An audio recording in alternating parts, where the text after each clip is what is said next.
sapagkat gusto ko pong maging susi ng aking pagiging independent ang pagkakamit natin ng pagkakaisa. Isang mahalagang sagisag po na wag po tayong magkakaroon ng pagkakabahabahagi. Hindi po tayo magiging isang bansang malakas. Hindi po kailanman sasagana ang ating ekonomiya. Hindi po tayo makapaglilingkod ng tapat at matino kapag nasa gitna natin ang pagkakanya-kanya, ang papasiklaban, ang pag-aagawan ng hopya. Hindi po yun ang dapat nating gawin. Napaka-importante po ng papel na ginagampanan ng media para malaman po ng lahat ng ating mamamayan na iisa lamang po ang daan tungo sa tagumpay ng bansa. Yun po yung pagkakaisa. Wala pong puwang ang pag-aawayan dito. Kagaya po ng nangyari sa amin sa House of Representatives. Napansin po ninyo, ang inilalaban po lang ay katuwiran, katarungan, pati po yung sarili naming tuntunin ayaw na po nilang sundin. Sila pa po ang nagalit sa akin nung ipinaalala ko sa kanila na nagkakamali po kayo sapagkat hindi nyo ginaganap mismo ang ating mga tuntunin. Sino pa pong maniniwala sa atin na tayo ay makagagawa ng magagandang batas kung ang mga tuntunin po natin ay hindi po natin sinusunod? Kaya ngayon po ay napakarami po ang nananawagan sa lumalakas po yung tinig na sana po ay magkaroon ako ng pagkakataon makapaglingkod sa mas mataas na sangay ng ating pamahalaan. Ako po ay nakiusap sa ating mga kababayan at marami na po ang tumutugon. Lumalakas po yung boses na yun. Sa dami po ng mga taong sumama sa akin sa araw na ito, ganun din po yung media na dati po hindi ako pinapansin. Ngunit ngayon po, dahil po sa pagpunta nyo rito ngayon, kung pwede ko lang halikan kayong lahat, gagawin ko po. Maraming salamat po sa inyong lahat. Seeing you succeed today, I know I made the best choice. I gave you Enfagrow A+4, the only milk with MFGM. Yun pong palagi kong minimiti ay kailangan maibaba po natin ang presyo ng kuryente. Matagal na panahon ko pong ginawa ito, ngunit sa napakaraming mga kalaban po sa House of Representatives, yung 10 panukalang batas ko po na meron pang matching na 12 resolution tungkol po sa pagpababa ng kuryente ay hindi po natupad sa dami po ng mga kalaban. Napakarami po ng mga kalaban doon. Ang interes po ng maraming mga oligarko ay nandoon po. Kung minsan po pati yung mga kasama ko ay ayaw na po nila akong tulungan sapagkat ang tinitingnan nila ay sarili din po nilang interes. Gagaya po nung nangyari itong huling araw lang. Ang sabi ko, wag po ninyong papapasukin ang Davao Light dyan sa lugar ng Nordeco. Huwag din po ninyong aalisin ang management contract ng Samselco. Mamatay po yung electric cooperative na yan. Magbubuga po yan ang pagtaas na naman ng kuryente. Alam mo ba yung ginawa nila? Tinanggal po nila ako sa komite para hindi mo na po may pagpatuloy. Naisip ko nga po, palagay ko, pag nasa Senado ako, hindi naman mangyayari yung bagay nito. So dito ko po gagawin. Kung tayo po ipapalarin, dito ko po gagawin ang lahat ng ito. Pati po yung tubig, nakikita po ninyo. Sa mga probinsya po, yung mga joint venture na ginawa po sa pagitan po ng private companies at saka po yung tinatawag na water districts. Imbes na po maging matino at maging episyente ang pagsisilbi ng tubig at bumabasa ng presyo ng tubig, kabaliktaran na po ang nangyayari. Ang dami pong nagre-reklamo. Ang ating pong education napabayaan po, ang ating agriculture napabayaan po. Ano ang gagawin natin? Hindi mo magawa ang lahat. Ngunit magsisilbi po tayo ng mabuting halimbawa kung ako po ay magkakapalan na ako po ay ma-elect na isa sa miyembro ng ating susunod na Senado. Kung yung isa lang regarding ang sinabi ko kanina na hindi ka talaga na-atras no? Dahil yung nangyari Itong pagtakbo ko ngayon ay talagang wala ng atrasan. Kahit ano pang sabihin nila, kahit na yung survey nila, ilagay nila ako sa pinakahuli, walang atrasan ito. Sapagkat hindi naman ako naniniwala sa mga survey na yan na bayaran.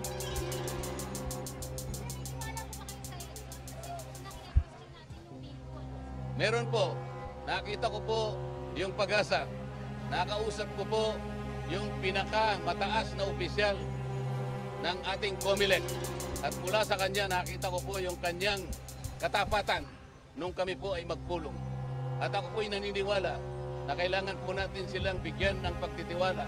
Kailangan po kasing makapagdaos tayo ng isang malinis, makatotohanan at kapitapitagan at mapapanaligan na eleksyon. Ito lamang po ang paraan ng demokrasyang nalalaman natin para yung pong boto ninyo, yung kapangyarihan ninyo ay manaig.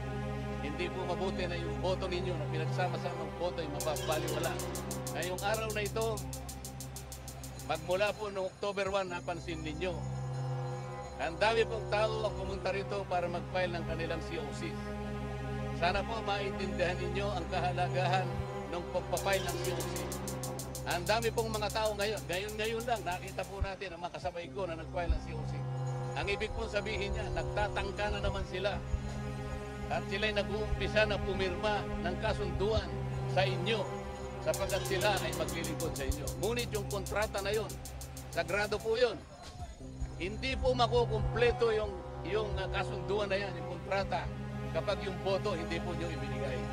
Kailangan po manatili sa inyo. Tingnan po ninyo sa mga mata yung mga kandidato. Kung yung kontrata na kanilang gustong ipapirma sa inyo sa pamamagitan ng boto ay gagawin nila. Tingnan po ninyo sa mga mata. Marami na po kasing pagkakataon. Marami ng tao ang pumunta sa inyo. Paulit-ulit.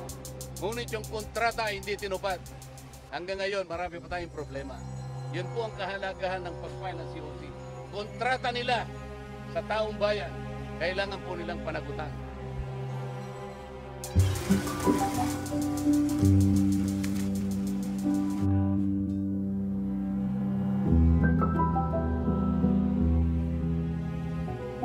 Phillips. We deserve the best when we put in all our best. That should be our standard. Yeah, again and again,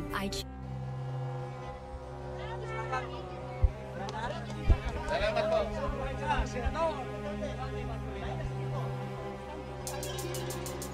Alam po ninyo, nung 14th Congress pa yun, matagal na yun. Isa po ako sa nag-file sa batas na dapat kontrahin natin yung dynasty. Nakakalungkot pong ibalita sa inyo. 14th Congress pa po yun. 19th Congress na po ngayon. Hindi man lang po na-refer sa committee. Wala pong kagustuhan ang mga kasama ko na magpasa tayo ng batas. Ang sabi nila sa akin, ikaw naman, Kong Dante, gagawa ka pa ba ng batas na laban sa atin?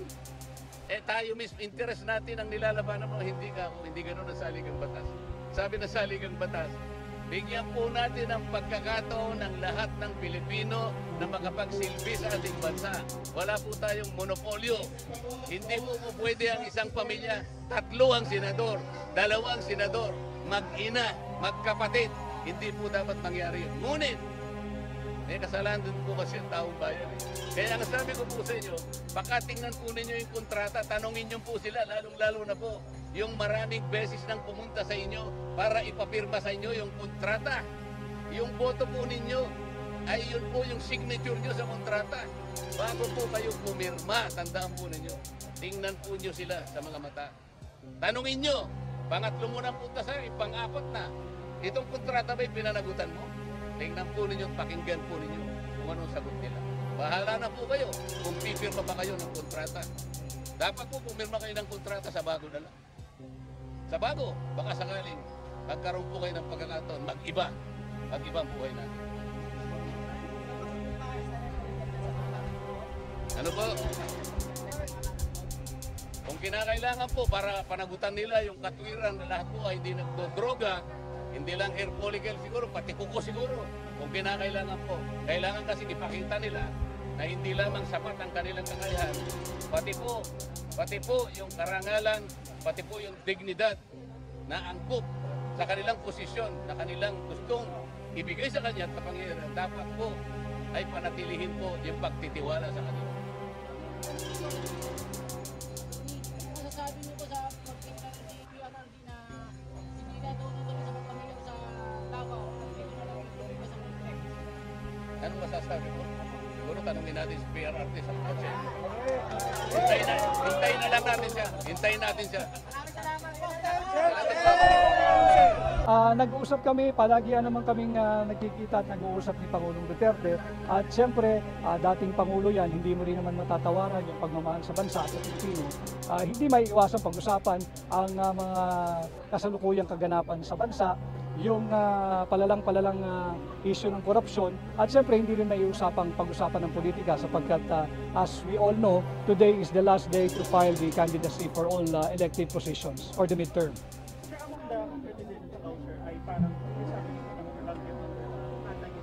Yes. Hindi naman si Pangulong Duterte nag-invento ng korupsyon. At lahat ng administration before him ay may issue ng administration. At ang sinasabi ko, I'm running to fight corruption and bring war on corruption in the halls of the Senate. Itong kasalukuyang nagaganap. Ikaw, masaya ka ba sa paglustay ng gobyernong ito ng pera na maya't maya umulan lamang na malakas ay binabaha?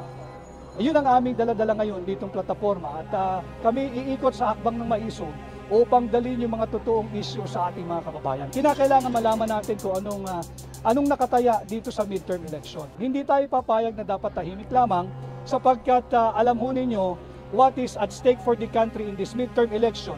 If we will allow them, magpapatuloy lalo with impunity ang korupsyon, at for the immediate term, we might see, God forbid, a transitioning of the form of government from presidential to parliamentary. And for the long term, the real purpose is to keep themselves in power in perpetuity. I do not want that, many Filipinos do not want that, and we will oppose it. Unahin natin yung flood control programs. Hindi natin pwedeng palagpasin yun sapagkat napakalaki ang impact noon sa ekonomiya. Tuwing babaha na lamang, tuwing uulan ng malakas, magdedeklara na walang pasok sa opisina, walang pasok sa eskwela. Just imagine, put numbers into that kung ilang bilyong piso ang nangyayari at ilang daang bilyong piso din ang kanilang linulustay. For the first 2 years, 500 billion pesos. It's there, naka-record yan sa 2 gaang nakalipas. So yun ang ating sinisingil sa administration ito. At sa lahat naman ng uring manggagawa na walang magawa kundi sa pilitang bawasan sa tuwing sahod yung inyong contribution sa PhilHealth. Hindi rin dapat pakialaman yung 89.9 billion unutilized. It's not an excess fund, it's unutilized funds ng PhilHealth. Bakit nila ginagawa at ginagalaw ang pera ng PhilHealth? Simple, to fund yung unprogrammed appropriations. Mga kababayan, ang unprogrammed appropriations ang bagong anyo, bagong pangalan ng Congressional Pork Barrel. Huwag ho tayong pumayag dyan. No. I have not spoken to the President for quite a while now. I think 2 years. 2 years. Sir, just last question for me. If you get in the Senate, sir, magagamit ko ba yung mga information na Oh, not only that, but the information that are being suppressed but somehow managed to get out into the consciousness of the public. You know, that's why in Hakbang ng Maisog, we demand for transparency, accountability, peace, and security. You cannot have a government and a governance without transparency and without accountability. That should be scrapped. And kung sakasakaling pala rin tayo at bigyan ng mandato ng sambayan ng Pilipino, I will work and push for the scrapping of Resolution number 10 that allows, permit, and legalize yung liquidation by mere certification.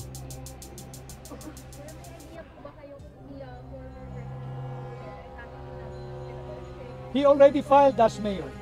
And we were together, ginaghiwalay lang kami, mga 2:30, I do not know what time is it today now, but settled siya as mayor ng Davao. Well, you know the President Duterte, he keeps his cards very, very close to his chest at siya lang ang nakakaalam kung ano yung ace upon his sleeve. Matagal na yun eh.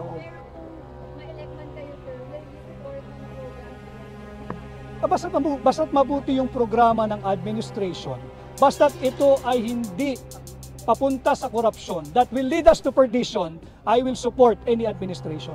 But if it's blatantly corrupt and obviously leads to perdition ng sambayan ng Pilipino, lalabanan ko yan up to my last breath. I will be a very, very constructive opposition. And I will always side with the Filipino people. As I have said inside when I was filing, I have decided to file as an independent upang to symbolize and to recognize that my only party is the Republic of the Philippines and my party mates and allies are the Filipino people.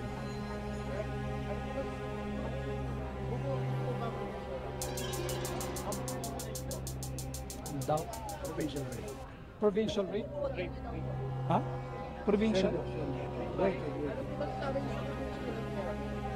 Provincial rate. We have to may mga established mechanism.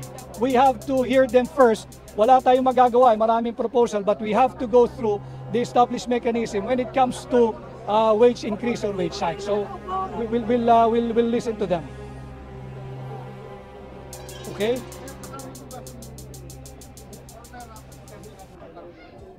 Hindi ko alam kung makakaabot pa siya rito, but we were together dito we had lunch kanina. Kaya lang ang dami, sa Manila, andito siya, kasama kami. Naku, ang daming nakapila sa kanya doon sa venue kung saan kami nagkita, yung mga nais siyang makausap at nais magpa-endorso sa PDP.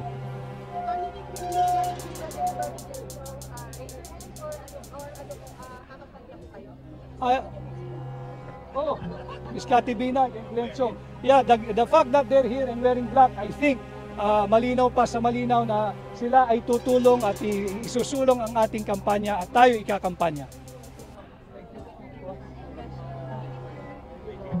Thank you.